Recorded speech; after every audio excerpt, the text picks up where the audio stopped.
The void was not silent. It hummed, a low, bone-rattling frequency that seeped into Captain Zarrar's skull, gnawing at the edges of his thoughts.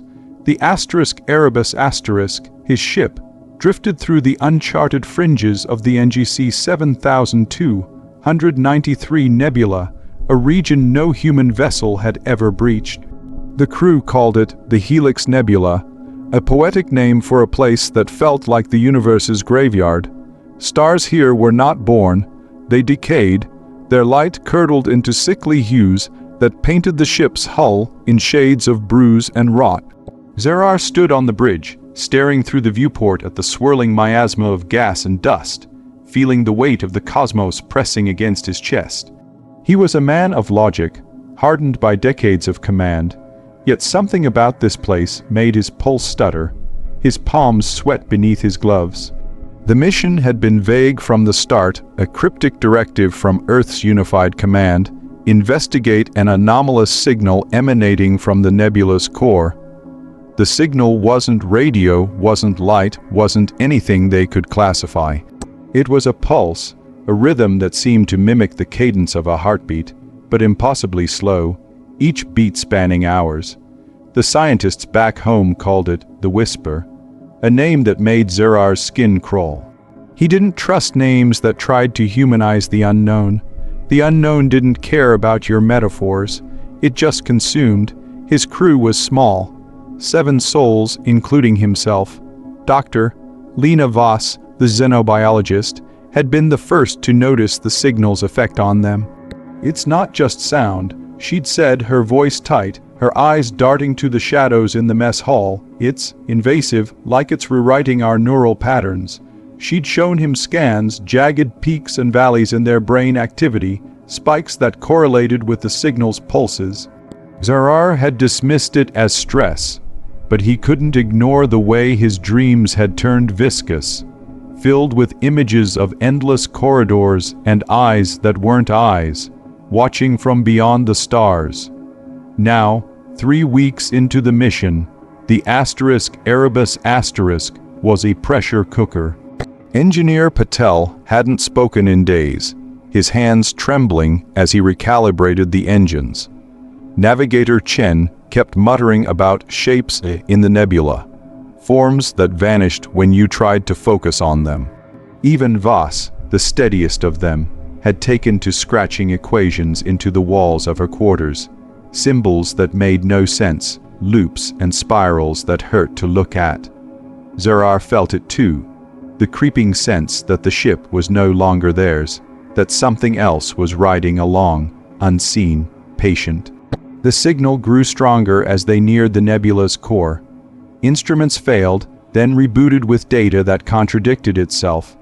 The ship's AI, a dry, dependable voice they'd nicknamed Cog, began to stutter, offering fragments of poetry instead of diagnostics. The stars are wounds, bleeding time *. It intoned one night before Zarrar shut it down. He didn't sleep after that. None of them did. On the 23rd day, they found it. Not a planet, not a station, but a structure. A vast, impossible thing hanging in the void. It was a lattice of black, crystalline spires, each 1 mile long, twisting into shapes that defied geometry. It pulsed with the same rhythm as the signal, its surface rippling like liquid obsidian. Zarrar's first thought was that it wasn't built, it was grown. His second thought was that he wanted to run, but he was captain. Fear was a luxury he couldn't afford. Voss called it the Nexus. She was trembling as she spoke, her voice a mix of awe and dread. "It's alive, Zarrar. Not organic, not mechanical. Something else. The signals coming from inside." Chen, pale and sweating, plotted a course to approach, though his hands shook so badly he could barely touch the controls. Patel just stared at the viewport, whispering, "It sees us. It knows we're here." Zarrar gave the order to dock. He didn't know why. The decision felt like it came from outside him, a compulsion sewn into his marrow. They suited up, their EVA gear feeling flimsy against the enormity of what lay ahead. The airlock hissed open, and they stepped into the nexus. Inside, the air was wrong. It wasn't air at all, too thick, too warm, clinging to their skin like a living thing. The corridors were vast, their walls carved with patterns that seemed to shift when you weren't looking. The signal was deafening now, a pulse that vibrated in their teeth, their bones. Zarrar led the way, his rifle raised, though he knew it was useless. This place didn't care about bullets. They found the chamber an hour later. It was a cavernous space, its ceiling lost in darkness, its floor a mirror, smooth expanse that reflected nothing. At its center stood a figure. It was tall, humanoid but wrong, its limbs too long, its head a featureless oval that shimmered like heat haze. It didn't move, didn't speak, yet Zarrar felt its presence like a blade against his mind. Voss gasped, dropping her scanner. Chen fell to his knees, clutching his head. Patel just laughed, a high, broken sound that echoed until it wasn't his voice anymore. Zarrar stepped forward, his voice steady despite the terror clawing at his chest. "I'm Captain Zarrar, commander of the Erebus *. Identify yourself." The words felt absurd, a human script in a place that mocked humanity's existence. The figure tilted its head, and the signal surged, a wave of sound and thought that drove Zarrar to his knees. Images flooded his mind, galaxies spiraling into nothingness, civilizations rising and crumbling in the blink of an eye, a vast, endless hunger that devoured time itself. He saw Earth not as it was, but as it would be, a husk, its skies black, its seas boiling, its people gone. And through it all, a single, relentless truth. This was not the first time. Humanity was not the first. The figure spoke, not with words, but with a pressure that reshaped Zarrar's thoughts. Asterisk, you seek the whisper. You seek us. Asterisk, its voice was a chorus, a cacophony of screams and whispers woven into something almost coherent. Asterisk, we are the shapers. We are the end of knowing. Asterisk Voss was sobbing now, clawing at her helmet as if she could tear the voice out of her skull. Chen was still, his eyes wide and unseeing. Patel had stopped laughing. He was carving something into his arm with a utility knife, blood pooling on the floor. Zarrar forced himself to stand, his vision swimming. "What do you want?" he demanded, though he dreaded the answer. The figure extended a hand, and the chamber changed. The walls dissolved, replaced by a vista of stars. Not the stars of their universe, but something older, stranger, their light twisted into spirals that pulsed with the same rhythm as the signal.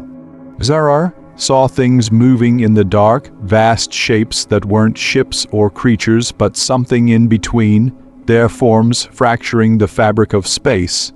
The figure's voice pressed deeper, each word a wound. Asterisk, you are echoes, fragments of a song we sang long ago. You seek truth, but truth is our shadow. To know us is to unravel. Asterisk, Zarrar's mind buckled. He saw flashes of his life, his childhood on Mars, his first command, the faces of his crew. But they were wrong, distorted, as if they'd been rewritten by something that didn't understand human memory. He saw other lives, too, lives he'd never lived, worlds he'd never seen, all collapsing into a single, unbearable moment. The figure stepped closer, its form flickering, and Zarrar realized it wasn't one being but many, a legion of entities superimposed, their edges bleeding into each other. Voss screamed, a sound that cut through the haze. She was on her knees, her hands pressed to her temples, blood leaking from her eyes. "It's in us," she shrieked. "It's been in us since we got here." Zarrar turned to her, but she was changing, her skin rippling, her bones shifting beneath it, as if something inside her was trying to reshape her into something else. Chen was gone, his suit empty, the floor beneath him scorched black. Patel was still carving, his arm now a mess of symbols that pulsed with the same light as the Nexus. Zarrar fired his rifle, not at the figure but at the floor, a desperate act to anchor himself. The shots echoed, then vanished, swallowed by the chamber's unnatural acoustics. The figure didn't flinch. You cannot flee what you are, it said. You are our reflection, our error. We shaped you to see, but you see too little. We shaped you to question, but your questions are chains. The truth hit Zarrar like a physical blow. The signal, the nexus, the figure. They weren't alien in the way he'd feared. They were older, deeper, the architects of reality itself. Humanity wasn't a species. It was an experiment, a flawed attempt to mirror something the shapers couldn't comprehend themselves. Every thought, every dream, every spark of curiosity was a tether, binding them to these entities. And now, by coming here, by seeking the whisper, Zarrar had woken something that had been content to watch. He staggered back, his mind fraying. The chamber was collapsing, or maybe it was his perception, the stars bleeding into the floor, the figure's form spreading like ink in water. Vas was gone, her suit a twisted heap. Patel was standing now, his eyes empty, his mouth moving in a language Zarrar couldn't understand. The signal was everywhere, a scream that wasn't sound, a weight that crushed his soul. You will carry us. The figure said, its voice now inside him, threading through his veins. You will sing our song. Zarrar saw it then, the future, or one of many, himself, returning to Earth, but not as himself. Something else, wearing his face, speaking with his voice, spreading the whisper until it consumed everything. He saw humanity unravel, not in fire or war, but in a quiet, creeping dissolution, their minds rewritten, their bodies remade, until nothing human remained. He ran. He didn't know how he made it back to the Erebus didn't know how the ship tore free of the Nexus's grip. The nebula was a blur, the stars mocking him with their indifference. The crew was gone, Vas, Chen, Patel, all erased, their quarters empty, their names fading from his memory. The signal followed him, a pulse that lived in his heartbeat, his breath. Cog was silent, the ship's systems flickering with those same alien symbols. Earth was a distant speck when Zarrar finally stopped running. He sat in the bridge, staring at the viewport, the void staring back. The signal was quieter now, but it was still there, a whisper that promised answers if he'd only listen. He thought of the figure, its featureless face, its voice that wasn't a voice.